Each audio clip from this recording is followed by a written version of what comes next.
अस्सलामुअलैकुम जी। तो दोस्तों, मैं आपको अपने चैनल में खुशामदीद कहता हूँ। उम्मीद करता हूँ सारे ठीक होंगे। तो बेसिकली जो आज की वीडियो है उसका जो मेन टॉपिक है वो ये है कि अगर आप यूरोप में विज़िट वीज़ा पे आ रहे हो या वर्क परमिट पे आ रहे हो तो उसका क्या प्रोसेस है और इन दोनों में क्या डिफरेंस है। अगर आप वर्क वीज़ा लेके आ रहे हो इधर तो उसमें आपको कितनी देर में कार्ड मिलता है, और अगर आप विज़िट वीज़ा पे आ रहे हो तो क्या आप पेपर अपने जमा करवा सकते हो और उसमें आपको कितनी देर में कार्ड मिलेगा। तो ये हमारा आज का मेन टॉपिक है और इस पे हम इन सारी बातों पे हम फोकस करेंगे। डॉक्यूमेंट्स क्या क्या चाहिए होते हैं और कैसे अप्लाई करना होता है, तो इसके बारे में हम आज कंप्लीट बात करेंगे जी। तो दोस्तों, आज की वीडियो स्टार्ट करते हैं। तो सबसे पहले अगर बात की जाए विज़िट वीज़ा की, तो अगर यूरोप की बात करें तो आप यूरोप के किसी भी कंट्री का अगर विज़िट वीज़ा लेके आ जाते हैं तो डेफ़िनेटली अगर आप एक कंट्री में आ जाते हैं तो वो शेंजन में होता है, तो वो आप हर जगह घूम सकते हैं। तो कोई भी बंदा आपको नहीं पूछेगा, आप लीगली हर जगह पे जा सकते हो। तो ये था विज़िट वीज़ा के बारे में। हाँ, विज़िट वीज़ा में आप कुछ लोगों के माइंड में होता है कि अगर हम विज़िट वीज़ा लेके आएँ तो क्या हम अपने पेपर जमा करवा सकते हैं कि नहीं करवा सकते। तो उसमें ये है कि अगर तो आप आ रहे हो पुर्तगाल, ठीक है, क्योंकि पेपर्स और पासपोर्ट जो सबसे जल्दी आजकल मिल रहा है वो सिर्फ पुर्तगाल में ही है। तो उसमें ये होता है कि आपने बेशक आप विज़िट पे आ रहे हो, बेशक आप बाय रोड आ रहे हो, मीन के डंकी लगा के आ रहे हो, या आप किसी थर्ड वे से आ रहे हो, पुर्तगाल आप पहुंच गए हो तो आप अपने पेपर जमा करवा सकते हो। उसमें कोई ऐसा मसला नहीं है। आपके पेपर वही नॉर्मली जमा होंगे, वो जैसे दूसरे लोगों के जमा होते हैं, ठीक है। तो आप अपने पेपर जमा करवा सकते हो। मैं ख़ुद एज़ विज़िटर आया था, ठीक है। मैंने स्पेन का विज़िट करना था, मैं स्पेन विज़िट पे आया था और उधर से फिर मैं आगे स्पेन से आगे मैं पुर्तगाल आ गया, ठीक है। ये मैं ख़ुद एक विज़िट वीज़ा लेके आया था। मीन के एक रियल एग्जांपल है आपके पास कि विज़िट वीज़ा पे हम अपने पेपर जमा करवा सकते हैं। और एक नॉर्मल पेपर जमा होते हैं जैसे सब दूसरे लोगों के होते हैं। एक फ़ाइल लॉक होती है और उसमें जो डॉक्यूमेंट्स चाहिए होते हैं उसकी मैंने एक सेपरेट वीडियो बनाई हुई है, तो ये आपको ऊपर लिंक भी नज़र आ रहा होगा। इस पर क्लिक करके भी आप चेक कर सकते हैं कि आपको कौन कौन से डॉक्यूमेंट्स चाहिए होते हैं और क्या प्रोसेस होता है। तो वो सारा मैंने उधर बताया हुआ है। तो इधर वीडियो थोड़ी लंबी हो जाएगी, तो उसके लिए आप वो वाली वीडियो देख लें। तो ये हो गया विज़िट वीज़े के बारे में। अब बात आती है वर्क परमिट के बारे में। तो वर्क परमिट के बारे में आपको बहुत ज़्यादा एहतियात करनी है, क्योंकि जो यूरोप का वर्क परमिट है वो इतना इजी नहीं होता, ठीक है, और वो कंपनीज़ ही देती हैं, ठीक है। लोग विज़िट वीज़े लगवा के तो कहते हैं कि भाई ये वर्क परमिट है, भाई ऐसा नहीं होता। वर्क परमिट की आपको एक बात बता दूं, अगर वर्क परमिट आपको दे रहे हैं तो आपको विदिन 3 मंथ के अंदर अंदर टीआरसी मिलेगी, विदिन 3 मंथ्स के अंदर अंदर।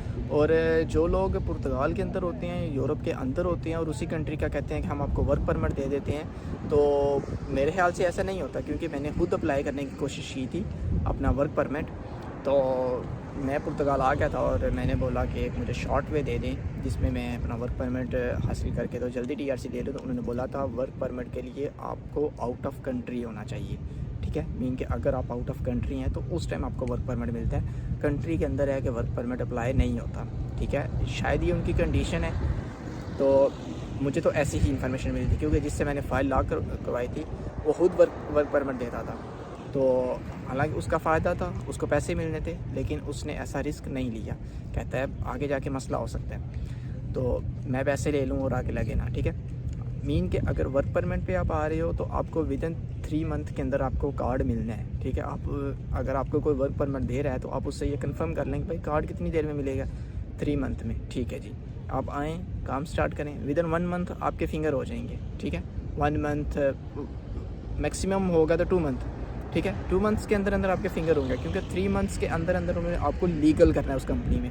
अगर आप समझ जाएँ कि आपका उन्होंने प्रोसेस तो कर दिया है और आपके फिंगर नहीं हुए, मीन के फिंगर नहीं हुए, तो समझ लें कि एक आपकी एक नॉर्मल फ़ाइल लॉक हुई है, ठीक है। वही फ़ाइल लॉक हुई है जो एज़ नॉर्मल सबकी होती है, एज़ यूजुअली जो सबकी फ़ाइल लॉक होती है, वही 2 साल वाला प्रोसेस, वही टैक्स वाला प्रोसेस। वर्क परमिट में ऐसा कोई सीन नहीं होता। आपने डायरेक्ट आना होता है, उस फर्म में आते हो, 1 मंथ काम करते हो, वो फर्म जाने और आगे सेफ जाने, ठीक है।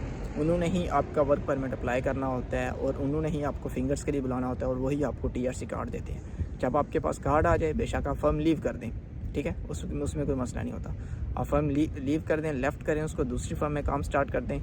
आपके पास कार्ड आना चाहिए, एक आपका ट्रैवलिंग आना जाना एक इजी वे होना चाहिए, ठीक है, वो आपके पास हो जाएगा। उसके बाद पुर्तगाल में ये है कि कार्ड आ गया, आप बेशक फर्म चेंज कर लो। इसी तरह अगर आप एक नॉर्मल फ़ाइल लॉक करते हो एक कॉन्ट्रैक्ट के साथ, तो पेपर आने तक बेशक आप 10 कॉन्ट्रैक्ट चेंज कर लो, कोई इतना मसला नहीं है, ठीक है।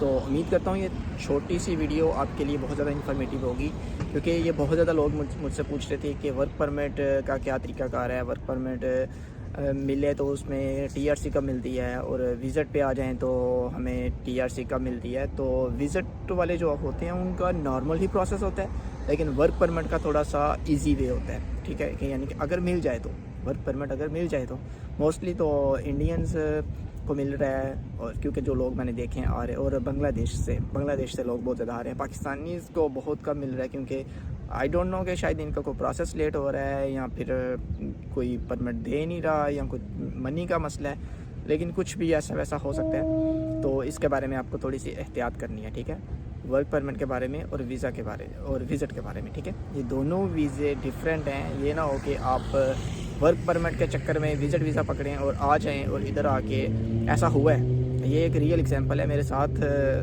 मैं फार्म में पहले रहता था, तो उधर लोगों को एग्रीकल्चर के काम पे लेके आए हैं, ठीक है, एक वर्क परमिट का कह के, और वो उधर काम कर रहे हैं, एक गधू की तरह काम कर रहे हैं, रिहाइश भी ठीक नहीं है, ठीक है, और उनको कह रहे हैं कि आजकल, लेकिन उनका टाइम 3 मंथ से ऊपर हो गया।